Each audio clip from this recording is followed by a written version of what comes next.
just finished taking a shower, and right now we are going to talk about wellness. When we think about wellness, all we can think about is spiritual, mental, and physical wellness. But we don't know that there are 8 dimensions of wellness. And right now, that is what we are going to talk about. I mentioned earlier that we are going to talk about the 8 dimensions of wellness.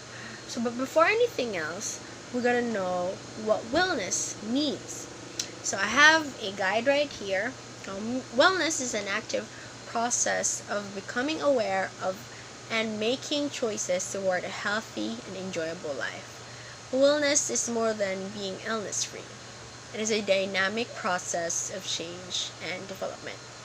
So basically, wellness means living a life of enjoyment, healthy, and stress-free life. Now, we are going to proceed to the 8 dimensions of wellness. The first one is occupational wellness. What is occupational wellness? It is all about loving your job and valuing the effort of the people around you, your workmates, and also yourself. Because what's the purpose of continually doing your job if you don't even like it, if you don't even value it? Like, if we love our jobs, we feel contented. If we feel contented, we just want to keep going. We're not going to look for another job, especially if it can support us enough or even more, right? Especially if we feel the satisfaction, we feel the prosperity. Because if we have a job, we have money. And if we have money, we can provide for our family, for ourselves, provide what we want. Provide what we need. And if we have more than enough, we can even buy what we want, give what our family wants, you know? So now we are going to proceed to the second dimension of wellness, which is the emotional wellness. So emotional wellness relates to understanding feelings and coping effectively with stress. It is essential to pay attention to self-care, relaxation, stress reduction, and inner resources development to learn and grow from experiences. So from this um, phrase right here, grow and learn from experiences, like I really can't forget this phrase, quote that says, experiences are our best teacher, but we gotta be wise. We don't need to we don't need to experience everything. We don't need to experience all the struggles for us to learn. We can also learn through the experiences of the people around us. Learn from them. You know, be wise. You don't have to struggle a lot. You don't have, because struggles and challenges can give us stress too. So we gotta avoid struggles and challenges. But it will also make us strong. But experiences teach us a lot. So learn from others as well, not just from your experiences, from others as well. And the the way I cope up with stress is I sleep. I read a lot of books, especially um, the ones with having a main character of a girl who is very strong. It's just very empowering as a woman. It is empowering me. And I talk with my friends, laugh with them. I talk with my family, laugh with them too. And I also like to do like makeups and stuff, but I would just do it in my room. I'm not going to go outside having makeups and all. And you know, just we gotta be strong. We gotta be strong. We gotta keep our emotions in check for us to avoid having too much stress, and just do our very best to release that stress. Relax. Gotta try to relax, you know, because we gotta live healthy, and by relaxing, by keep by avoiding having stress, by keeping our emotions in check, we are being healthy. Now we are going to the third one, which is the spiritual wellness. So when we talk about spiritual wellness, it's more about the principles, the collection of principles that aid in looking for meaning and reason. So like our Bibles, we have like a lot of principles in our Bibles. So we tend to find meaning in it. We tend to find reason, look for the reason, look for the meaning in it. And you know, by the search of it, by the search of meaning on it, we meet people that have comprehended maybe differently than us or the same than us. But with the people that we meet, we can learn from them as well as they can learn from us. So I've been part of this organization for like more than a year now, and by being part of it, I've learned a lot, especially from my co-members, you know, and it's just really nice because there are things that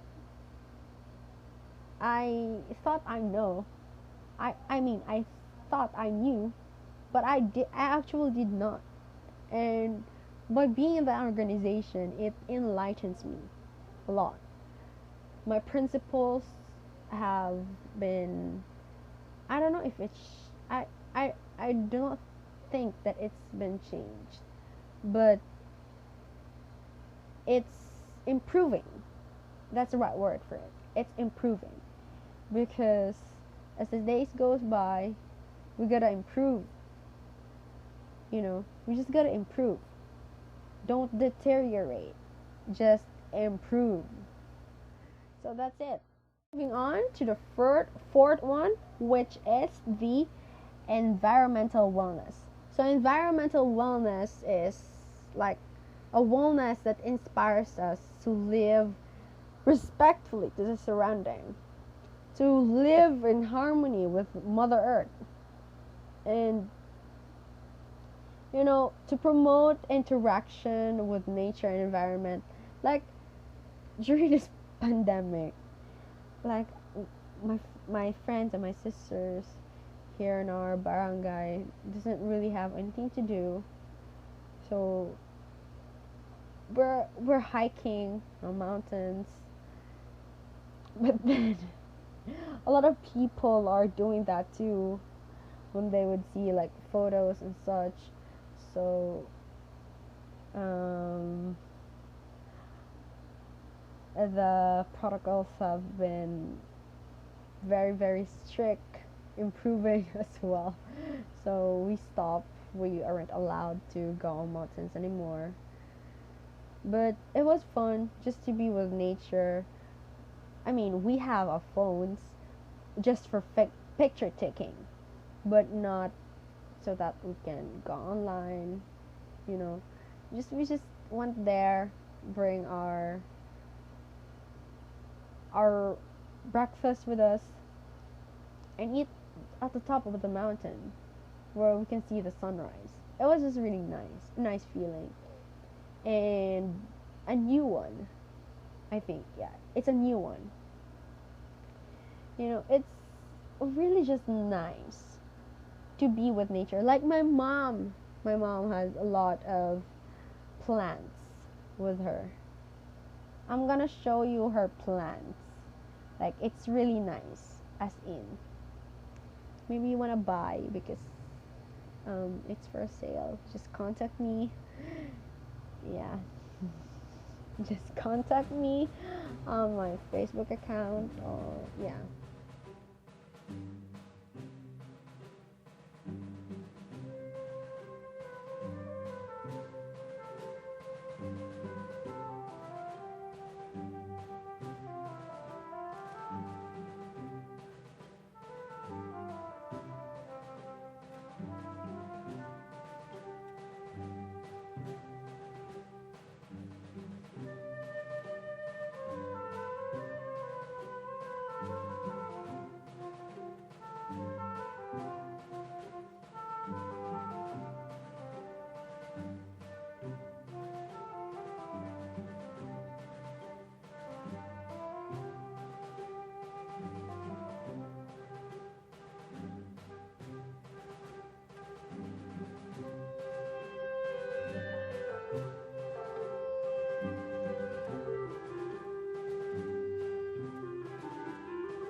Now we are going to move on to the financial wellness.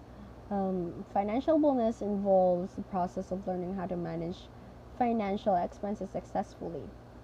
So when I was in high school, my mom would just give me an allowance for the whole week. So it depends on me how I would manage my allowance for the whole week, because she's not gonna give me anything at the end of the day, at the end of the week.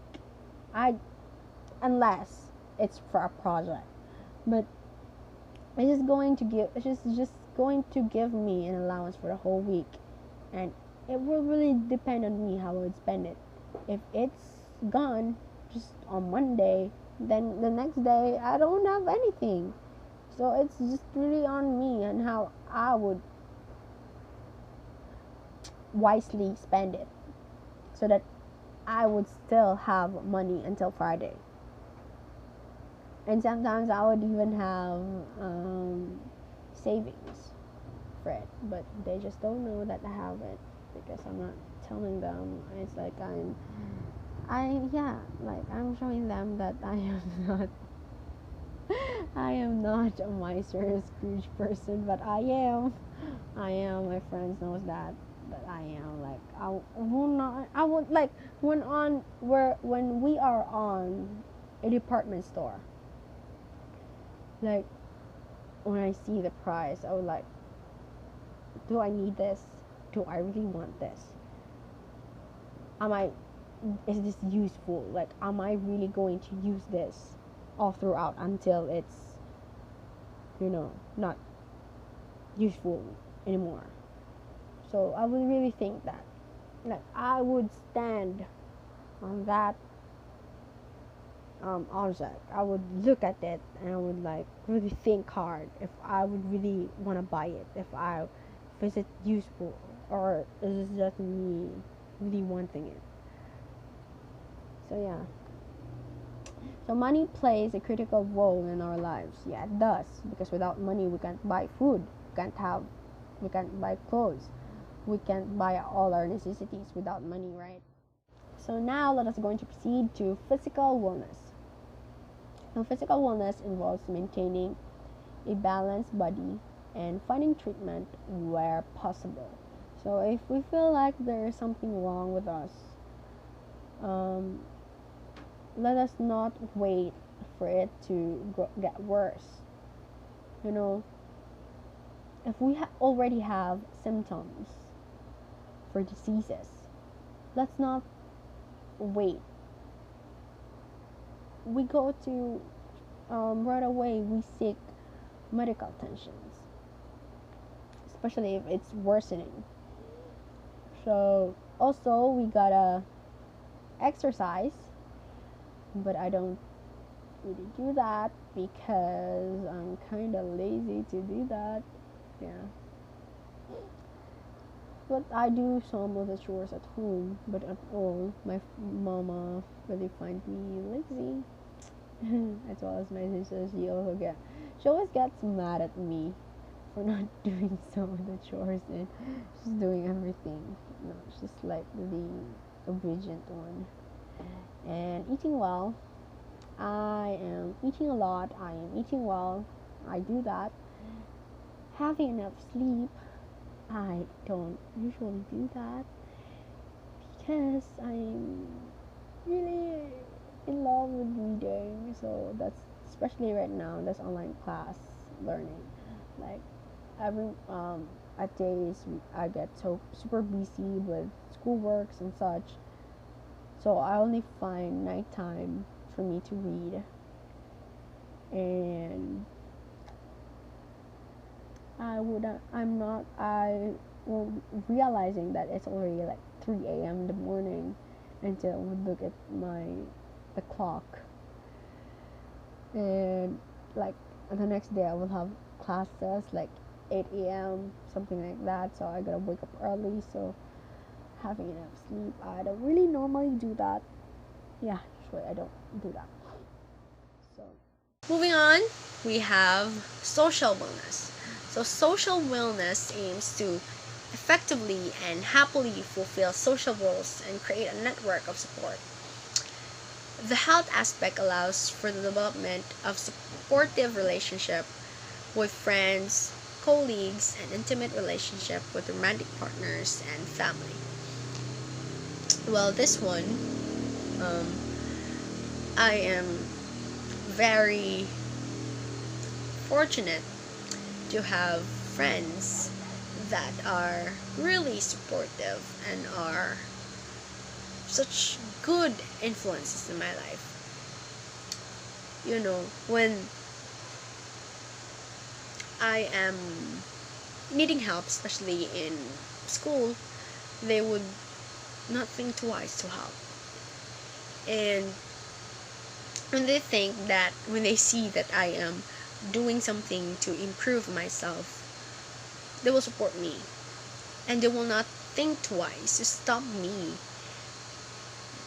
from if they see that I am doing something wrong, something bad. And my family also, we are, my parents are just very loving and caring. And yeah, if they see that we are really doing something wrong, they will, scold us. They will tell us if it's wrong. They will tell us why it's wrong and that we should stop doing it. And because of that, it just made me who I am today. A better person, but still an improving one. Improving to have a better relationship with other people, because even though I see myself as a social butterfly, but I am also the kind of person who is very hard to approach, especially when I'm not in the mood. So I'm not having a kind of good relationship with other people, especially the ones that I don't really like. Because if I don't like someone, I will really show that I don't like them. Like, I will not talk to them, I will not approach them. Like, if they would talk to me, like, I would be cold and distant. So that's just, I don't know, I think I'm not socially well. But my friends, my real friends, and my family, they're just really good and supportive and all of that. Especially supportive on the good things, and would not think twice on stopping me from doing the bad things. So moving on to the last one, which is the intellectual wellness. So intellectual wellness means having an open mind when it comes to exploring new ideas and continuing to expand awareness. Like, I remember this. I know most of us knows this. Like, most elders would tell us not to take a bath when we have our period. When in fact, we should take a bath. We should clean ourselves during period, because there are bacteria in there that can, swim back to your body and may make you sick. So we gotta clean ourselves. Let's be aware of that. And let's not stop ourselves. Like every day, every week, every month, every year, we gotta learn something new. And we should apply it to ourselves. Because let's not stay stagnant. Change is always constant. According to a philosopher, I forgot who's the name of this philosopher, but I think he's famous. So like, we are not stepping on the same river twice. Like, it keeps flowing. So let's not stay stagnant. Let's be a river. Let's keep flowing. Like, and use the intellect we have, the knowledge that we have, the awareness that we have, the wisdom that we have in our everyday lives. Because what's the purpose of gaining those knowledge if you're not even going to use it, right? So here's an example. Upon crossing highways, ever since elementary, we are taught that we have to cross in the pedestrian lane. If we see a pedestrian lane, we know that, we should use that lane. But I just don't get it. Here in Mason, it doesn't. That knowledge, most people aren't even applying that. Even the one who's teaching us to do that. Like, they're teaching us to use a pedestrian lane, but you see them not using it. So, what we're supposed to do, let's not do what they do. So let us be the start of the change to make the world a better place to live in. So that's it. Bye! Catch you up next time.